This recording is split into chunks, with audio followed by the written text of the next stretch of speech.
Friends, I welcome you to my channel. Before listening to this story, I will ask you to like and subscribe. It is not difficult for you, but it is pleasant for me. And we're starting. She stood in the hallway, silently looking at the suitcases, laptop, and his briefcase. They were lying where she hadn't noticed them when she came in. She returned to the office and looked at the man sitting in the shade. "You're crazy, Lyle. You're leaving me and our two sons because of one quarrel. I made one stupid mistake when I was drunk a few hours ago. I've never been in love with anyone. I didn't betray you. You're just out of your mind." When he didn't answer, she started toward him, and he raised his hand again, as if to signal a stop. She stopped. She wondered if he really had a nervous breakdown. This man was not her husband, was not the man she had lived with for 8 years. No one could have changed so dramatically in a few hours. He's never been like this before, never. And the worst part was that there wasn't really anything that could explain it. Nothing special happened at the party. She backed away, but did not sit down. "Can you tell me why? Can't you at least do that?" "I had a moment of epiphany." She heard the words, but she couldn't make any sense of them. "A moment of epiphany?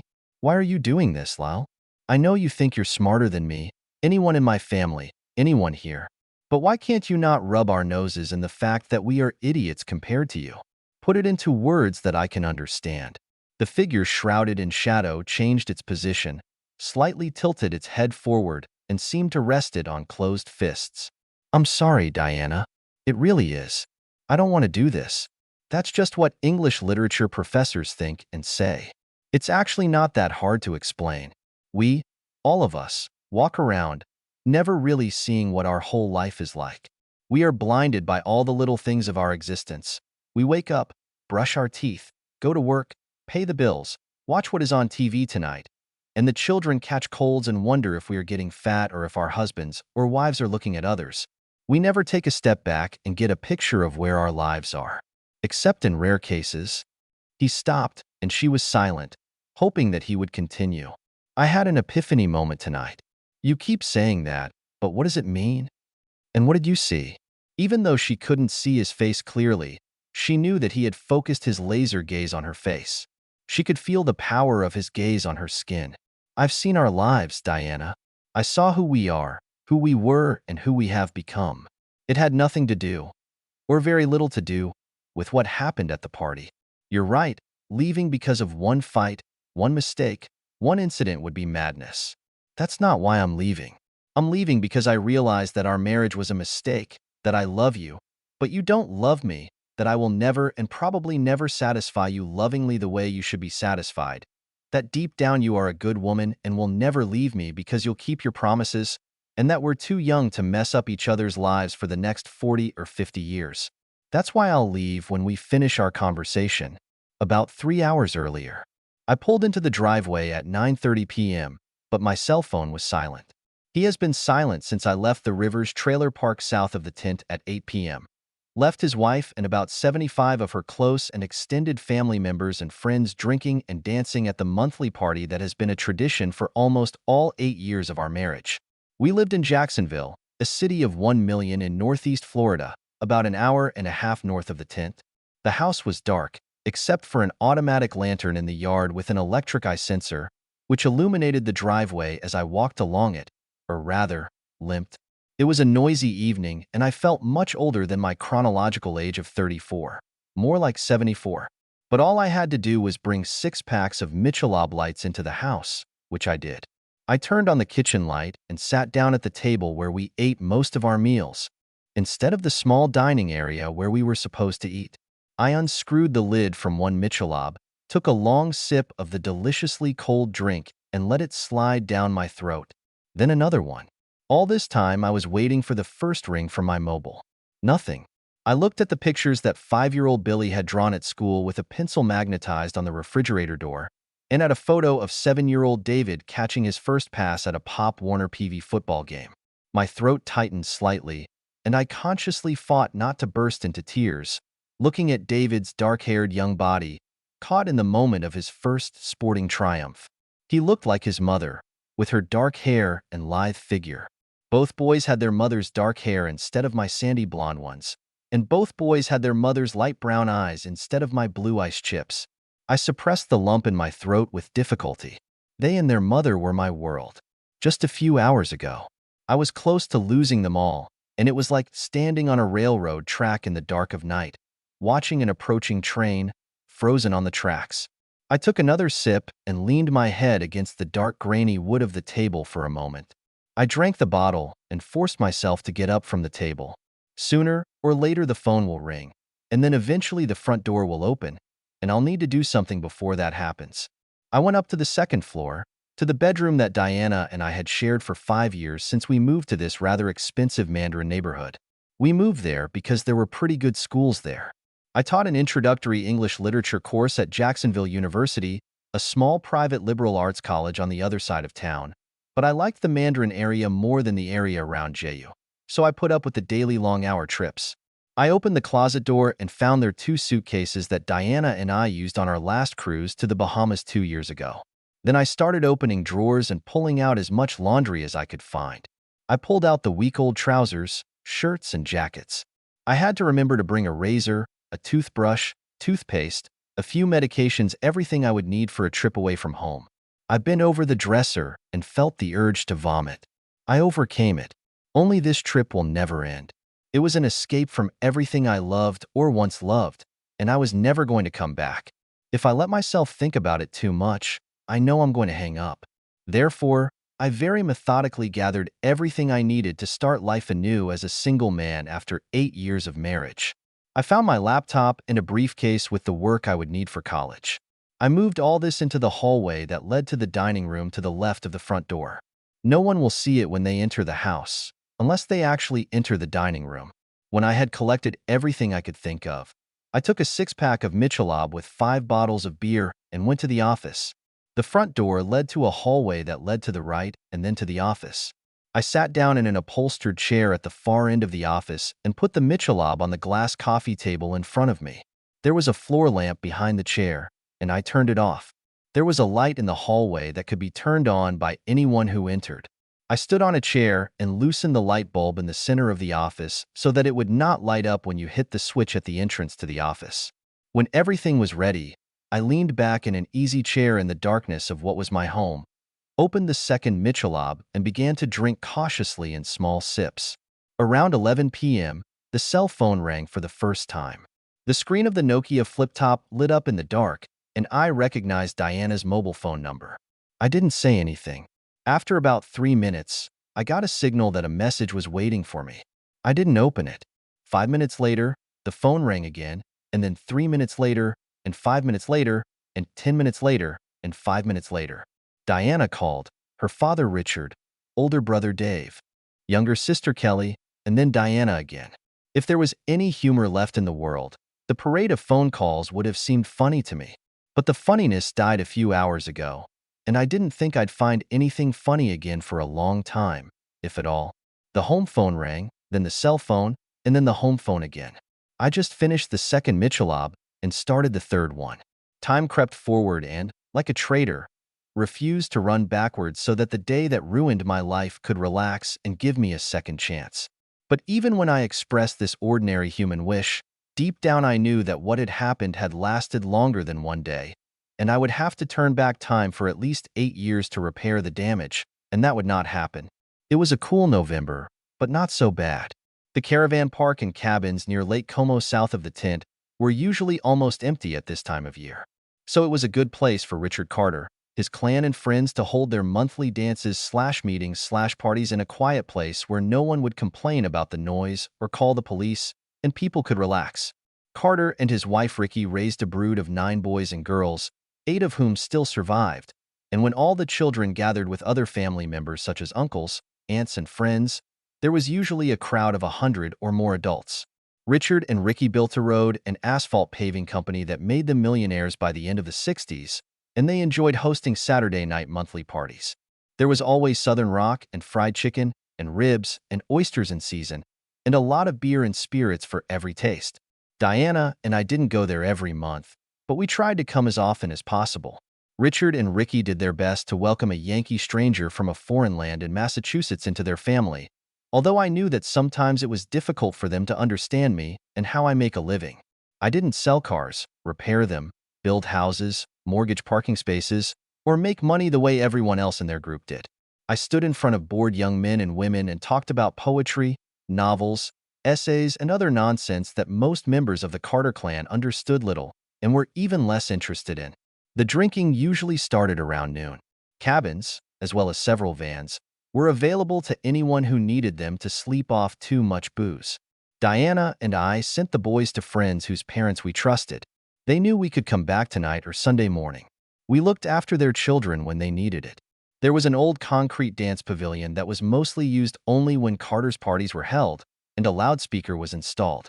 We ate and drank a little while people came and started drinking. By 5 o'clock in the evening, dusk had fallen. The music became louder, and the drinking became more intense. Diana was walking around talking to people, and I was standing at one of the tables, still covered with food, and eating some grapes. At dusk, she shimmered like a ghost in a light white dress that hugged her hips, accentuating her full ass and 36C breasts, which looked even bigger. She had long hair down her back, and I don't think I've ever seen a more beautiful woman. Sometimes I just watched her for hours at these parties, because dancing and drinking are not my stuff. I just looked at her and wondered that an outsider could come and steal her from a horde of lustful Southern fans who wanted this body and face in their beds. As usual, drinking, dancing, seductive women, and lustful men are not the most peaceful mix. One of Kelly's sister's old boyfriends pulled her out to dance to a particularly wobbly tune and was able to use it dry in front of everyone until her husband Billy went out there and laid him down with a deafening right cross. Cool heads prevailed, beer flowed freely, and in less than a few minutes the two men shook hands. The old cavalier received a kiss from his old sweetheart, and Billy and Kelly went to look for a dark place to do the dirty deeds that they usually did at every party. The pavilion began to fill up with people. Even Richard and Ricky were moving to the beat of some Southern rock, when I noticed that I had lost track of Diana. When I saw her, my stomach clenched. She was dancing a slow dance with a tall, dark-haired man in a cotton shirt and jeans. She melted into his arms, and I could see his big hands sliding up and down her back, almost down her ass, although I saw her take his hands away when they went too low. Bobby Trescott was one of the guys who stalked her before I showed up at the insurance company where she worked to transfer my car insurance to her company. For some reason, she liked a stranger with an even stranger accent, and 6 months later we got married. Bobby never took her decision well. He still called and sometimes came, and Diana insisted on seeing him as a friend, not an ex-boyfriend. At these parties, he always danced inappropriately close, touching places he shouldn't touch, and usually made some clever comments about me, to the general delight of many. I made my way through the twilight to both of them, watching them move together. I couldn't help but be jealous. Diana was drunk. Not enough to get drunk, but enough to relax and kind of melt into his arms. I got close enough and said it loud enough for them to hear. "Hi, Bobby. Do you mind if I step in?" Diana looked at me without a trace of guilt and smiled lazily. "Hi, baby. I just danced a little with old Bobby. I promised him this dance. It's a dance from our prom." Diana gave him a strange look and then looked at me. I tried to read her expression. Was she mad at him for what he was doing, or at me for letting him do it? I tried to be calm, but I couldn't help myself. "Bobby, get your fucking hand off my wife's chest." His smile widened even more. "Or what, Lyle? Jesus Christ. Who is this guy named Lyle? Does it sound like a little girl?" "Hi, Lyle. It's so damn fun." I hesitated. I haven't fought with my fists in 20 years. I don't care what you think of my name. Get your hands off my wife. Diana took his hand and pushed him so that he let go of her breasts. "Okay, Bobby, calm down. Why do you always act like an asshole around Lyle? He's my husband. He's not as rude as you are.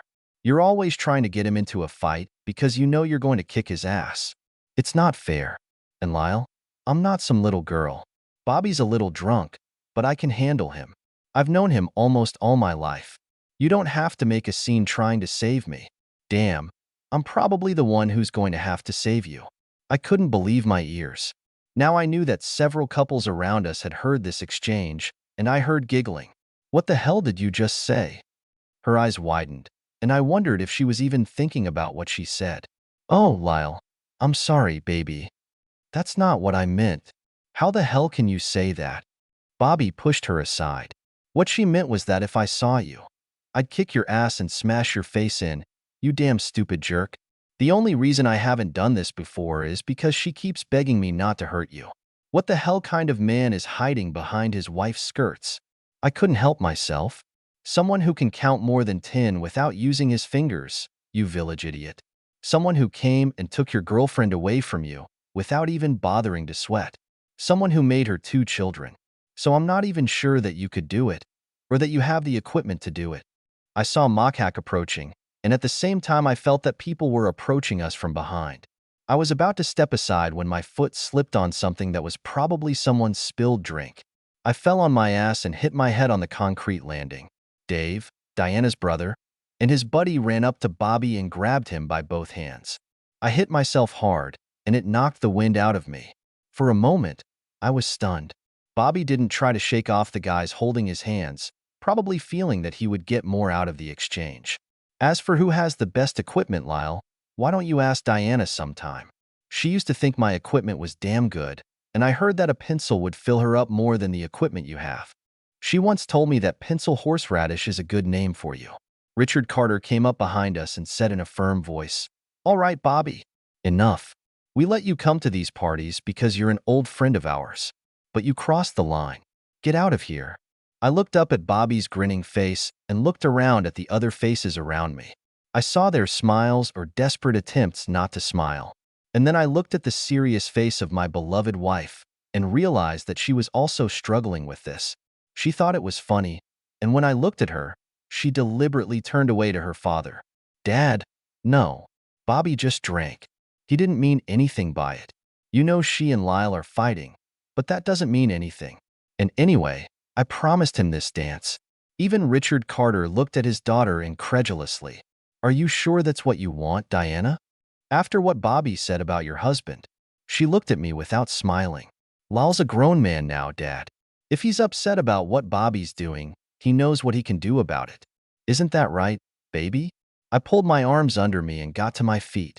I just turned around and walked away from my wife. Bobby burst out laughing. I heard giggles and desperately wanted to believe that Diana wasn't among them, but I wasn't going to turn around to make sure. As I was leaving the dance floor, Richard caught up with me and spoke to me as I was leaving.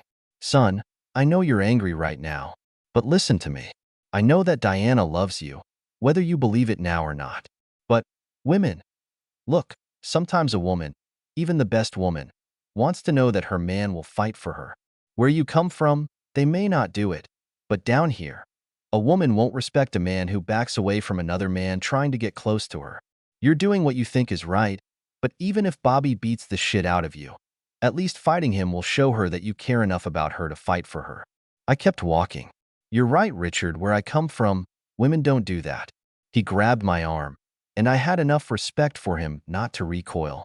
Maybe you're right about that, her disrespect for you. I'm just her daddy. I can't get involved in this case, but I can tell you that she loves you. Don't do anything stupid right now. Just go somewhere, have a drink, and cool off. Everything will work itself out." Maybe. And then I really walked away from him. The driveway was illuminated by the lights of a car pulling into our driveway at 12:45. I drank 1.5 Michelobs, and I felt pretty good. I heard the car doors open and voices. I opened the window next to the chair, although it was cool in the house. But when they parked because the driveway was tilted, even if they were whispering, it felt like they were standing next to the window, and then I would be able to hear every word. "He's here." It was Dave's older brother. Thank God. What a fool. Chill out. I know you're sober now. After you've shown your ass that way, just be glad he's here and not using some random piece of tail like most guys. And you shut up. He's my fucking husband. A big kid who walks away sucking his thumb when his feelings are hurt and leaves his wife. What kind of husband is this? If you weren't my sister and you didn't have boys, I'd tell him to just leave you and go find someone who wouldn't humiliate him in public. I couldn't believe my ears. Diana has always been a good little Southern girl who attends church. Damn and damn. Those were the strongest words I've ever heard her say, even in bed. It really was a hell of a night. The front door opened and they entered. A moment later, a light came on in the hallway and he entered the office. But he only reached the center of the room. I was sitting in the dark. Dave entered the office first, Diana at his heels. He looked around and saw my figure sitting in the shade in an easy chair. He just looked at me for a moment and then said, "Hi, Lyle." "Hi, Dave." There was a kind of endless silence. I wasn't going to be the first one to talk to her. "Lyle," she finally said. "Diana," I said in the same flat, dispassionate tone. "Are you all right?" Dave asked. "Okay, thanks for asking." "Oh, you fool." She blurted it out as if a cork had popped out and she couldn't hold back anymore. "I love you too, you fool." She tensed, and if Dave hadn't grabbed her hand, I think she would have rushed at me. Her hair was disheveled, her face was flushed, her lipstick was long gone, her white dress was covered in blood, and it was rumpled, and there were dirty spots on it. It must have been a hell of a party after I left. Smart guy, there's always some sly joke. You think it's funny to leave me alone without telling anyone where you're going, just disappear. What kind of person are you? I don't know, probably some dumb coward too scared to fight a man. She had the decency to blush, and Dave shot her a sidelong glance. "You got us worried, man," Dave said. "Why didn't you answer the phone?" "I didn't want to talk to anyone." He rubbed his chin and looked from Diana to me. "Probably. Then I'll probably leave you guys to talk. It's been a long night, a hell of a night. I'm getting too old for this shit. Are you sure you're okay, Lal?" "I'm just being polite, Dave. I'm not okay. I do not know if I will ever be again. But that's not your problem. Thank you for bringing Diana home. If it were up to me, she could go home with Bobby or set up camp in the van lot." He looked at both of us one more time, and then just shook his head. Then he looked at Diana. "Then I'll leave, Lyle. Let you guys handle this. Diane, walk me out, okay?" I could tell by their voices that they were standing next to his Chevrolet Tahoe. Damn him, Dave. He's such an asshole. Any other guy would have attacked Bobby, or got drunk, or done something human. He leaves and sulks at home. But he doesn't dash. I'd kick Bobby's ass and Tommy's, and most of the people we know. Lal is not like that at all. He's not a fighter. You knew that when you decided to marry him. You remember. I remember it very well. You said he's not the kind of guy who comes home with oil under his nails, gives you 6 or 7 kids, gets drunk every weekend and spits on you when you gain a few pounds. You said, and I quote, "He's a man who's going to succeed. He will take care of me and our children, be faithful to me, and give us a good life. He's a good man." You wanted something better and got it, and now you're nervous and dancing this dance with a wimp, which means that if Bobby didn't get anything, he probably will. I used to be proud of you, Diana, but now I'm wondering if you're just another idiot in hot pants who's going to get divorced 4 or 5 times, drag new boyfriends home every few weeks, and make mom and dad cry when they think about the mess you've made in your life. Oh, Dave, grow up. I'm not stupid. I felt excited, maybe excited, but I'm not 17. I played with Bobby because it felt good to feel like a teenager again for one night. My husband was supposed to grab me and make me behave, but I forgot who I was married to. He's furious right now, but it'll pass. It was one night and one fight. I'll go there and give him some love, and it'll all go away. People don't break up because of one quarrel. Damn you, sister. You think because I'm building houses, I don't know anything about your dear husband. I have clients and partners whose children go to JU. They're talking about Lyle. He's young, he has hair, he's smart, and many female students find him cute. There was a time when he would have gotten an A or even a C. And there were female professors there. First. Well, let's just say she was so openly stalking him that the dean had to tell her to cool off. Otherwise, they would have to act. So you go in there and blow him off or do whatever you need to do. You lose him, and he won't be sitting and crying into his beer for long. She returned and stood at the entrance to the office for a long time. None of us said a word. Then she walked across the room to me. I raised my hand. "Wait, take a chair and sit over there by the TV." This surprised her. I could read it on her face. She expected that she would come over now, kneel at my feet, hug me for a moment, and then start kissing, which would lead us to the bedroom. But it wasn't meant to be. She took a deep breath. "I know, Lyle. I know I was acting like a total shit out there today. You don't need to lecture me. Everyone else has already done it. Jesus Christ, everyone's acting like your bloodkin and I'm a stranger. But I was drunk, you know. And Bobby, too. You know that Bobby and I have a past. We remember the distant past. We met in elementary school. Can you imagine? And you should know that he still loves me. He still couldn't come to terms with the fact that I chose you as my husband. I know it's not good, but sometimes I feel sorry for him. So sorry. So you're going to ease his pain? Anger flashed in her eyes. He's in pain. A little flirting makes him feel better. Nothing else was supposed to happen until you walked in like a bully and everything went wrong. There was no need for that. He's my friend. You are my husband, the man I love. A moment later, she was sitting in a straight-back chair. It wasn't the most comfortable place in the world, which is what I wanted. I don't want to change the subject, Diana, but I'm curious about something. I left the campsite around 8. My phone didn't start ringing until 11. I know camping is a big place and there was a lot going on, but after that little incident, did it take you 3 hours to realize that I wasn't anywhere? You must have really felt guilty about what happened to realize that I was gone for only 3 hours. I think if we hadn't had this little incident, you wouldn't have realized I was missing until the next morning. It tells me how important I am in your life. Anger flashed in her eyes, and she was about to say something, but suddenly remembered something and stopped. My God, Lyle, don't you know that? You know what? All hell broke loose after you left. I really forgot about you. Everyone also forgot for a while. But that doesn't mean I don't care about you. It's simple. Come on, what happened? Then, after that, Bobby and I danced a little. I know I shouldn't have done this, but I was so damn mad at you. I know you don't fight, but, God, it sounds like I'm 13, but it hurt that at least you didn't take a swing at Bobby. If he had hit you, I would have been there for you, loving and comforting. And that's what I wanted. You're my husband, but you're gone. So yes, I was angry. I danced with him. And you know Bobby, he was drunk. So after a few minutes he went to pee. Knowing Bobby, I decided that he would go either to the lake or behind one of the huts. I talked to a few people and didn't think about Bobby anymore for a while. After about half an hour, I began to wonder where he had gone. I wasn't worried about you because you usually leave and we don't meet until late at night. Then I heard a scream and everyone ran to the lake. People crowded around someone lying on the ground. I tried to get closer and suddenly realized that it was Bobby. It was terrible. His face was covered in blood. One eye swelled up and closed. I was told that his arm and several other fingers were broken.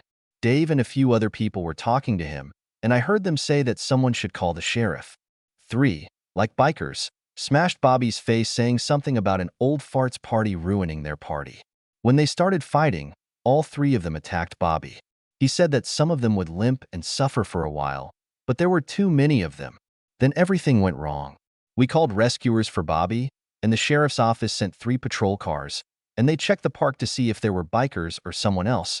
And then after a while, people started checking to make sure everyone was okay. I took note of what she told me, and an obvious question came to my mind. And yet it took you a total of 3 hours, and sometime after you found out that bad bikers were roaming around the park to ask where your beloved husband had gone? I repeated, I really should be very high on your list of important people. She bit her lip and didn't look at me. Then it dawned on me. You haven't been to the park, have you? You wanted to go to the hospital with Bobby. You had to hold his hand, didn't you? Finally, she looked at me. He was beaten up a hell of a lot, Lyle.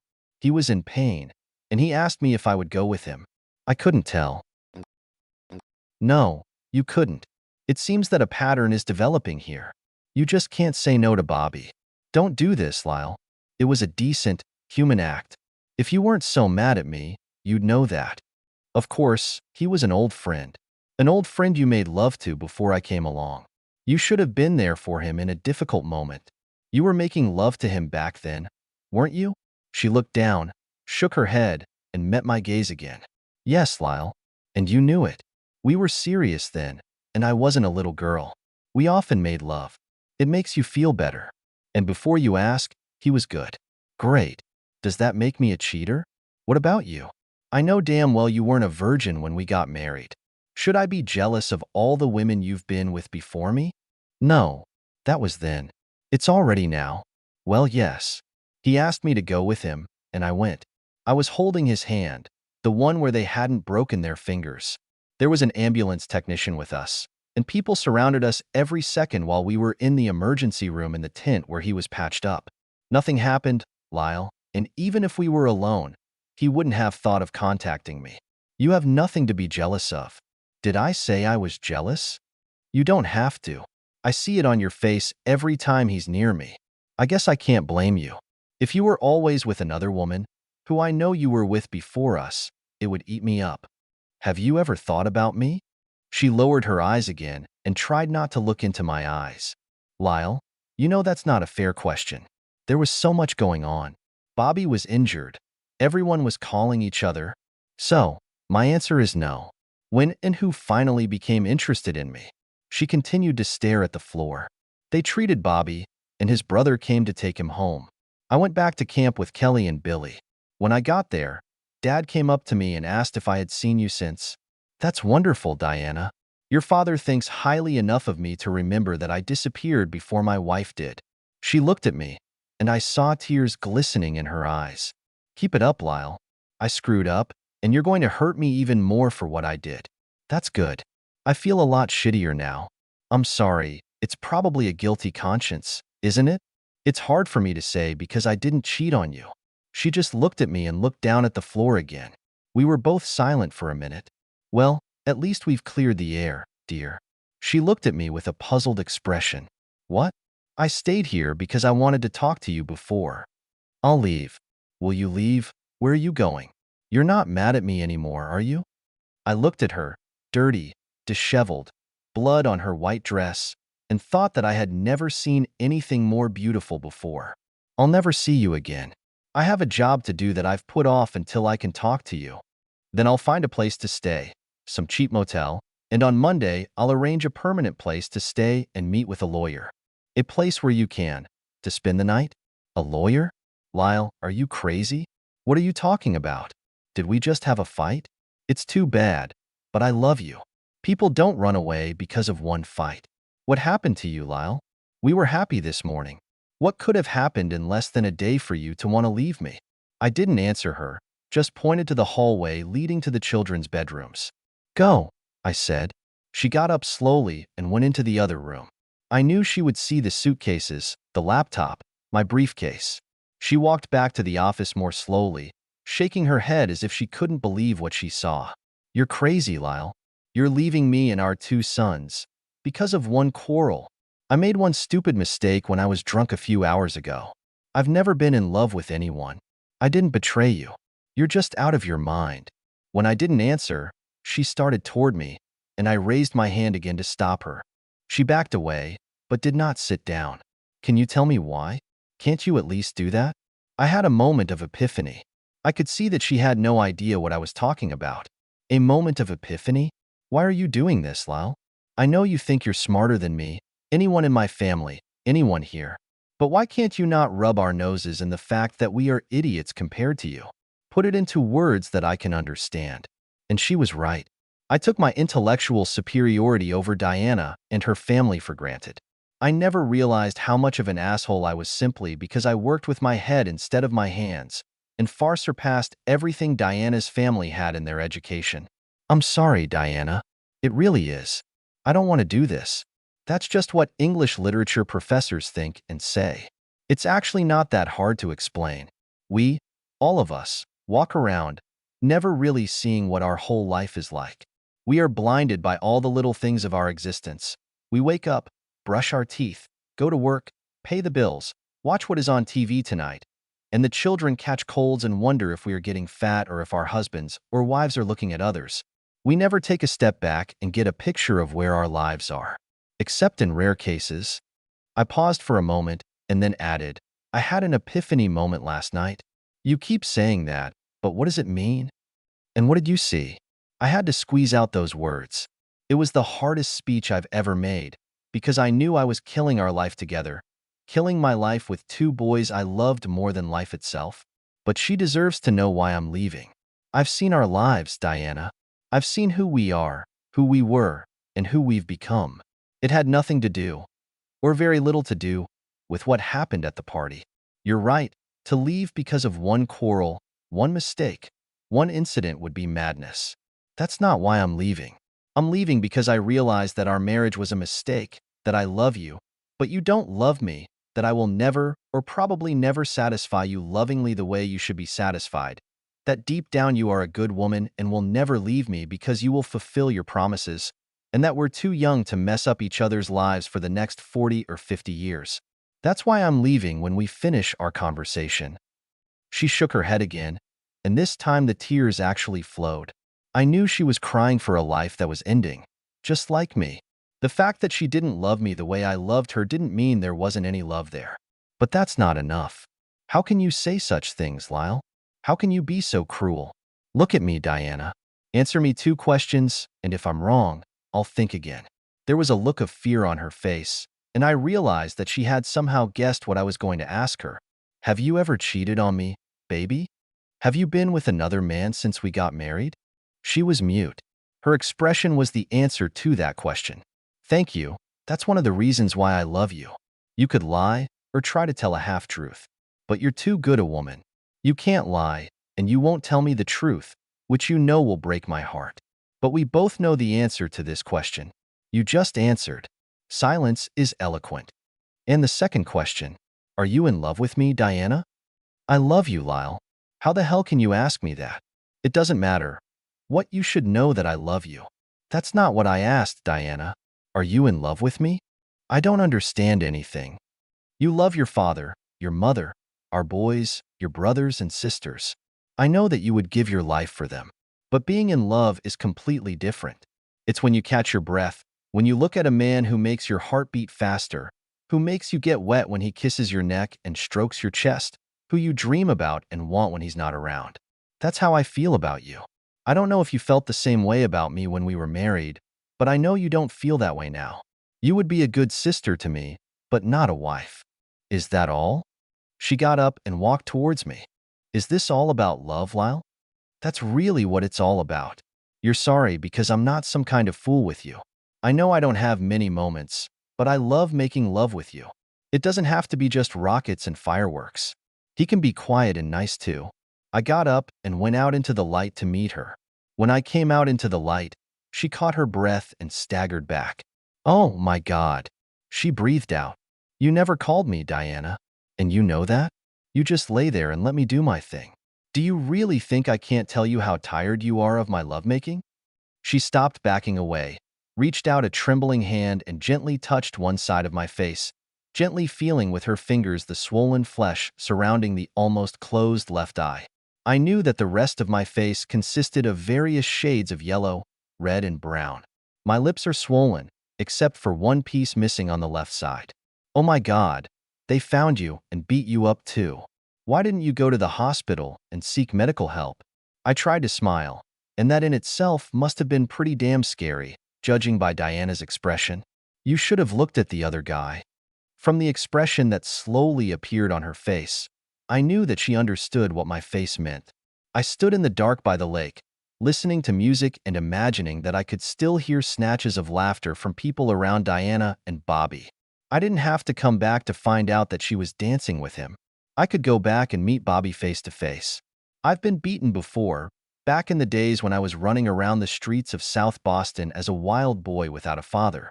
I was often beaten up like a little shrimp, trying to stay with 16 and 17-year-olds until my mother finally got wise and moved us to a small town south of Boston, away from gangs. I didn't mind being beaten, for that matter, and I probably will be, because I didn't fool myself into thinking I could beat him in a fair fight. He was bigger and stronger and undoubtedly tougher than a guy who makes his living standing in a classroom and ranting. But it was the look in her eyes when she provoked me to do something about Bobby's insults, the way she let him hold her and stroke her, the way his hands wandered over her easily and familiarly. I think I always knew, but now I couldn't bring myself to ignore the truth that he was using her. Once, somewhere, another person was the center of my whole life, and she shared with him things that she would never share with me. How can you live a life if it's built on lies? I leaned against a tree and stared up at the cloudy night sky, wondering how I could turn around a life that had gone far back and fix everything again. How can you forgive a woman who is your whole life when she gives her body and possibly her love to another man? I wonder if they laughed at me when they were together. Did she really call me a pencil pussy? Am I that small, or is he that huge? I didn't think I was so small down there. At least I've never received any complaints. I heard someone stumbling through the weeds and bouncing off the trees, someone staggering towards the lake. When he stopped about a dozen feet away from me, facing the dark lake, he didn't even look back at me, but unzipped and let out a stream. I could hear urine pounding on the leaves of the bushes in front of him. Even with my back to it, I knew who it was. I wasn't going to do anything at all. Beating people up was the most fucked up way. It never solved anything. Before he could get up on his hands, I kicked him in the stomach with all my might, lifting his whole body, and this time he growled loudly. I tried to hit him again, but this time he turned around enough to catch a kick in the hip and grab my leg, and when I pulled it back, he threw me away from him. I lost my balance and fell backwards.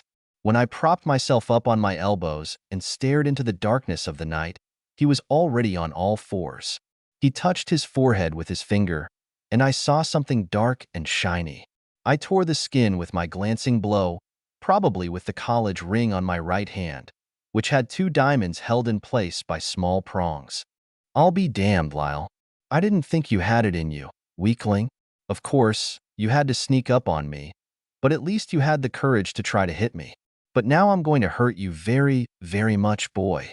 And I'm going to be right, because I'm going to tell everyone, including Diana, how you asshole hit me. I was trying to get up when he lunged at me. I fell under his big, heavy body, trying to free myself. Standing up a little, he raised his fist. I didn't even see how it hit, but it hurt like hell. It felt like someone hit me on the head with a metal gong. There was a ringing in my ears, and the vision in that I went dark for a moment. Then something hit me in the nose, and there was blood everywhere, and I couldn't breathe for a moment.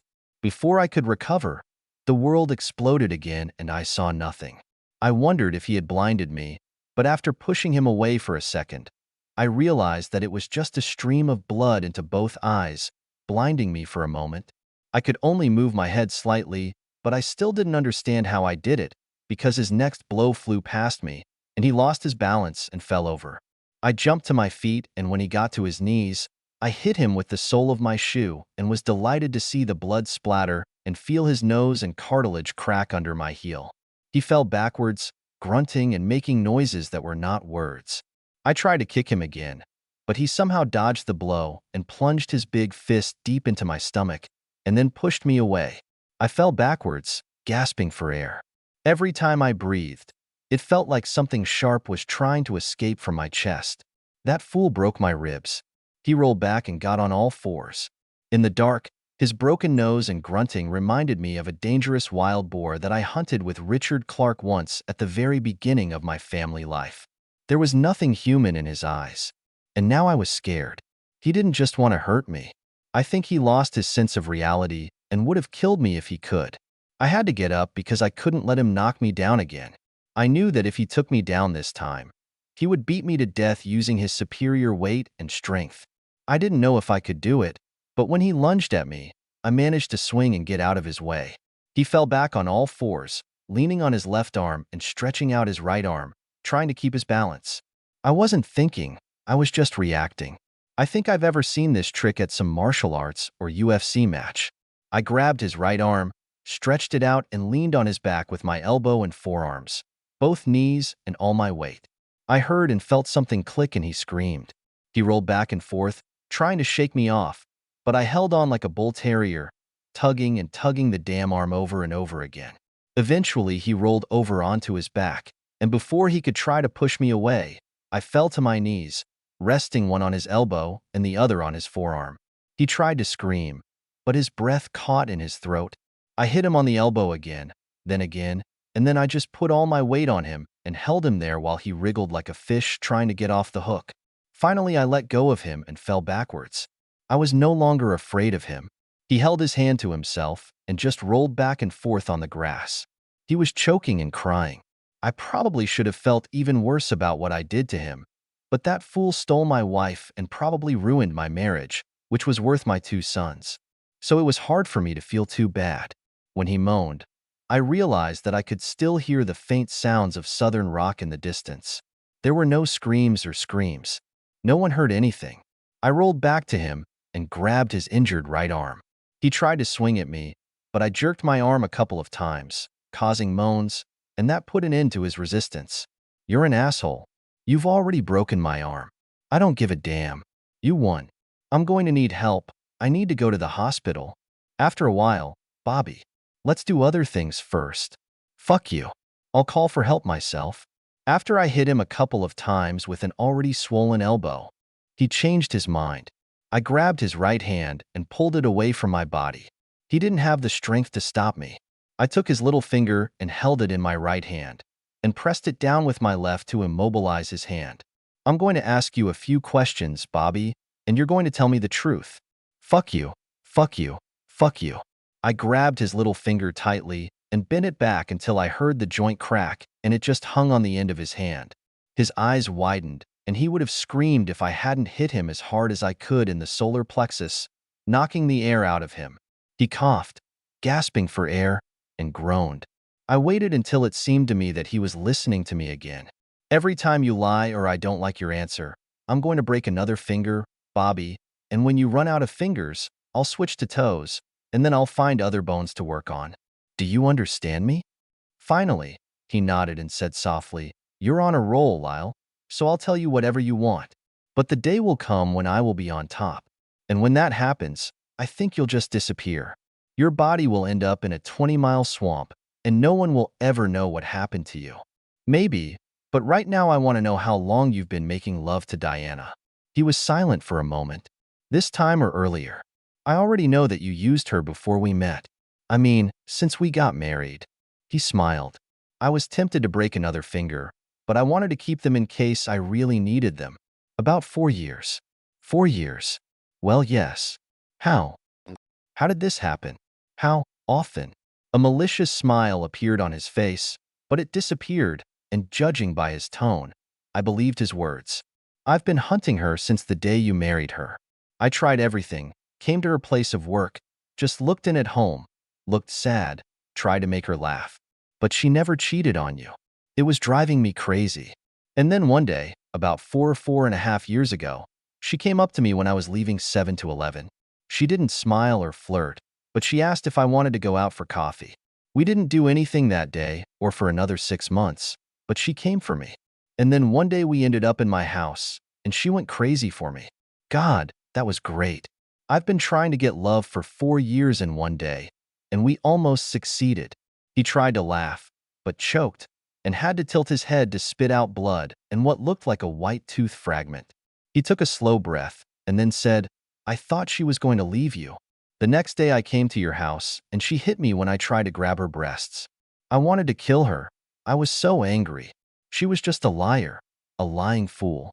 And I left. And I haven't seen her for 3 months. I tried to stay away from her. I've never been so angry in my life. And then one day, he spat again and put his head back down on the grass. She showed up at my house. Without saying a word, she just walked in. We entered the bedroom and did not leave it for 48 hours. She told me that you took the boys to your mom in Massachusetts and were going to stay there for a week. We made love for 5 days in a row." He shook his head and looked at me with an almost friendly smile, a guy's smile on that disfigured face. "Damn, we're all damn stupid. I thought I had her back, but as soon as you came back, she didn't want to give me any time. When I came over while you were there, she was friendly, but that's it. No touching, nothing else." He tried to move his arm, which I had immobilized, but only winced when I pressed it slightly. "And so it has been for the last 4 years. Every 3, for months she'll come in and we'll use up the brain drain for a day or 2, and then she'll come back to you and it'll be like it never happened." I tried to digest what he had told me. It wasn't just a one-night stand. For years. She's been stabbing me in the back for 4 fucking years. He screamed again and jerked up, but I was able to hold him down until he stopped twitching. "I'm sorry about that. I wasn't even going to break it. I just forgot myself for a minute. I'm going to kill you. Slowly." I didn't want to know. It was like pulling scabs out of a sore wound, but I had to do it. I grabbed the 3rd finger, and he almost tried to awkwardly hit me before he realized that I could just keep hurting him and he wouldn't be able to stop me. "So she stayed with me because of the money?" He groaned softly to himself and then surprised me with his laugh. "You're a fool. You don't understand, do you? What don't I understand? She never needed your money, asshole. I drive an excavator and earn almost as much as you do, according to what she once told me in bed. And you know that Richard and Ricky have arranged everything so that they can split all their money before they die. In a few years, she'll be able to buy and sell you, asshole. You don't know shit about prize money? Then why? She loves you. You fucking idiot. Why? I'll never know. Does she love me and that's why she's making love to you? He looked up at me, and for the first time in my life, I was tempted to kill a man. I could probably kill him. Please. He groaned. Please what? I said, squeezing her a little harder. It must not have been too erotic, because he wasn't aroused, but it hurt. It occurred to me, lover, that maybe I won't be able to satisfy her the way you do, but I'm damn sure you'll never give pleasure to her or any other woman again. I'll just squeeze really hard or use that pocket knife I have in my left trouser pocket. I enjoyed the look of fear on his face. For the first time, I really got through his shell. He believed that I would take away his manhood. I don't think he was the kind of person who could live with that. Suddenly, I felt sick. I was thinking about crippling a man because I couldn't please my cheating wife. He was just doing what a lot of guys would do. He didn't betray me. She did it. I didn't look back, but it seemed to me that he was crying. You're the one who ruined everything. She was going to marry me, you know? And she was going to do it. Those 2 boys of yours would be mine. She loved me, or would have loved me. We've been together since junior high. We were dynamite in bed. We were the same type of people. We would be happy. And then you show up with your smart mouth and good looks and talk about things she's never seen or imagined before. And you tricked her into thinking you were right for her. I looked at him again. You're a fool. I'm the best thing that's ever happened to her. You just never could accept that I took her away from you. Yes, I guess you're right, smartass. And look how it pleases her and everyone else. She tried to love you and tried to stay in a marriage that is killing her. I lost the woman I loved and should have had. I had to sneak in to be with her and see her come home with you from those parties. And you. Poor fool. You'll always be the miserable second in bed to me. Every time you use her for the rest of your life, you will know that she dreams of me. I don't think I could stand it, but a weakling like you might even like it. You. She looked at me in silence. Is that why? He told me everything, Diana, and I believe him. People don't usually lie when you break their fingers. Oh my God. 4 years. 4 years. And he made you scream every time? Was he really that much bigger than mine? Tears were rolling down her face over the stains. I couldn't believe that a part of me hated her and a big part still loved her. No, baby. Maybe a little, but that's not the point. It's hard to explain. That I bored you to tears. That you didn't excite me as much as he did. Maybe we could try something else, some toys or even illegal substances, but how could I tell you, the man I loved, that another man makes love beautiful, and with you it was just fine. I knew you'd never stand it. No human ego can. So why didn't you leave me if he was so wonderful? He wasn't. It was wonderful to have love with him. I love you. I reached out and touched her cheek, wiping away a tear. I know that you are not in love with me, but I believe that you love me and our marriage. But I left everything else unsaid as I walked around her and started moving my luggage and laptop to our family Saturn. I would leave her with a big Ford for her and the kids. It took me 3 rounds, but eventually I finished and returned to the house. She didn't even seem to move. She stretched out her arms as if she wanted to grab me, but left them hanging in the air. I don't want that, baby. I do not know how to do this, but there must be some way to fix it. Actually, no. I bent down to kiss her, and I tasted her tears. Our marriage broke up. I want to see the boys and stay in their lives, but us is gone. Because you hate me. I looked into her bright eyes. No, I love you. That's why it's so hard. But you can't breathe life into a corpse. We could go to a psychologist. Something. We're not going to do this, because deep down you don't want to be my wife anymore. I don't think you believe we'll ever be able to do this. How can you say that? Remember, I said that silence is eloquent. Sometimes silence says more than words. I know that you don't really want to save our marriage, because since I let you know that I was leaving, you've never said 2 things that would show me that you still want me. Those would have been the first words I would have said to you, but they never came out of your mouth. We looked at each other, and there was a question in her eyes. You never said, "Don't go, please don't go." When it finally dawned on her, she fell to her knees and covered her face with her hands. She was crying when I came out.